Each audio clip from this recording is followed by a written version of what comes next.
დღეს როგორც მწერალს ძალიან ბედნიერი დღე მქონდა. რატომ გეტყვით ახლავე რამდენიმე დღის წინ დამიკავშირდა TikTok-ზე მომწერა გოგონამ, რომელსაც ძალიან დააინტერესა ჩემი წიგნი. ზღვაში დამარხული ოქროს სიყვარული, რომელიც ყველა ახალგაზრდას ხსოვნას მიუძღვენი, მათ შორის გიორგი შაქარაშვილის, დავით სარალიძის და ასე შემდეგ მათ ხსოვნას ეძღვნება და მითხრა რომ სურდა შეძენა ჩემი წიგნის, თუმცა სამწუხაროდ ფინანსურად თანხა არ ქონდა იმ წამს, მე კი რა თქმა უნდა შევპირდი რომ პირდაპირ საჩუქრად გაუგზავნიდი იმ რეგიონში, სადაც მან მითხრა და გულის სიღრმეში ძალიან დამაინტერესა, მართლა წაიკითხავდა თუ არა ჩემს წიგნს.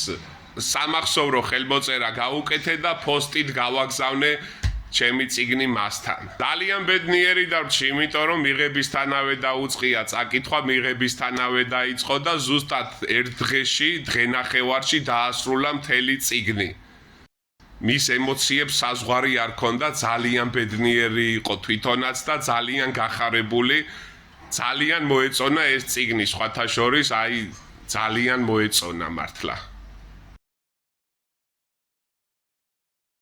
მე როგორც ავტორი ძალიან ბედნიერი ვარ, რა თქმა უნდა, განვაგრძობ, ჩემი მერვე წიგნი იყო ეს და სულ მალე მეცხრე წიგნიც გამოიცემა, დანთებული სანთელი ესე ერქმევა და განვაგრძობ ჩემ მოღვაწეობას აუცილებლად და ამჯერა რომ ასე გავაბედნიერებ ადამიანებს ჩემი წიგნებით, ჩემი შრომით, ჩემი ნიჭით და ჩემი ემოციებით, რასაც მე ჩემს წიგნებში ვაქსოვ, რადგან იყოს ძალიან კარგი წასაკითხი. წარმატებები ყველას.